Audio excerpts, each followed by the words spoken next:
The reptilians have the ability to literally inhabit or possess our bodies, just like stories of demonic possession from the old days. The reptilians can do this. They can take over control of our bodies, and they can also interbreed with us.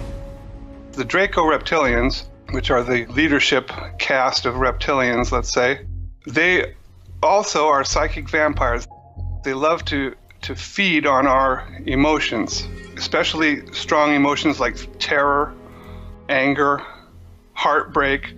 They set up a lot of people so that they can put them in situations where these emotions will come out, and then they can just invisibly harvest that energy, because of course our bodies are putting out energy all the time, and the more intense the emotion is, the more energy that we put out from our bodies, and they can just basically feed off of that. But the Draco also, they're carnivorous. They like to eat humans, especially babies and young children, because they haven't polluted their bodies. And there's millions of people that have gone missing over the past several decades that have never been accounted for. Where do you hide millions of people? You can't hide them. You know, they're being turned over to these aliens. They'll do anything they can to get them as terrified as possible, because when their bodies are infused with the maximum amount of adrenaline, they get like a kind of a high off of it that they've kind of become addicted to. It's like a drug to them. It's a terrible thing. It's one of the most difficult things to talk about, and it's certainly all by itself that's a reason not to disclose the truth. The aliens which are in control of this place are malevolent, they're hostile, they're invasive, intrusive. They don't care at all about our well-being or our comfort. We are seen by them as being livestock. We are a harvestable commodity. We are human resources. It has been active in human history as long as we've had history. There have been gods from the skies that come down and interact with humans. There have been reptilian rulers that demand human sacrifice all throughout the history of the world.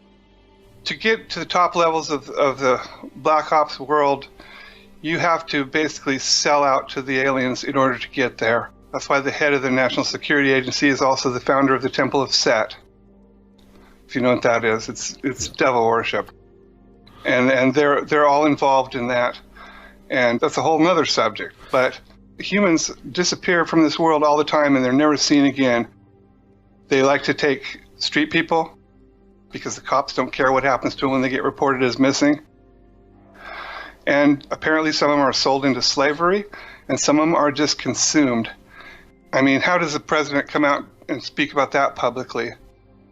The president doesn't even have the power to order disclosure to happen, because he doesn't know the whole truth himself.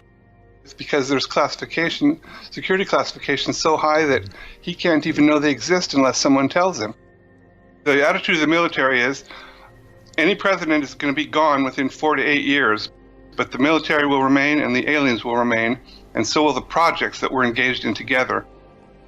And so the president has to be informed that the aliens are here, but there are at least 16 levels of security classification above what the president is cleared for.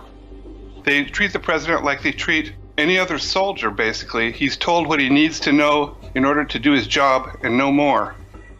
The government is in this up to their necks. And a true full public disclosure would require disclosing the reason that the aliens are really here and what they're really doing to us. I don't think that people could hear that without starting a new revolution. We would basically dismantle our government in order to stop them from doing what they're doing, because we are being handed over to the aliens. They already control everything in this world that they need to control. We are not in control of our destiny. Our destiny as a race depends on our relations with alien beings. It's better to know the truth than to go through life under an illusion. And most of the things that we're told turn out on examination to not be true. There's always a level of deception in this world. No matter what you look at, nothing works the way you think it does. We've got to come to grips with what's going on here, because this planet is in a lot of trouble right now. People don't realize it.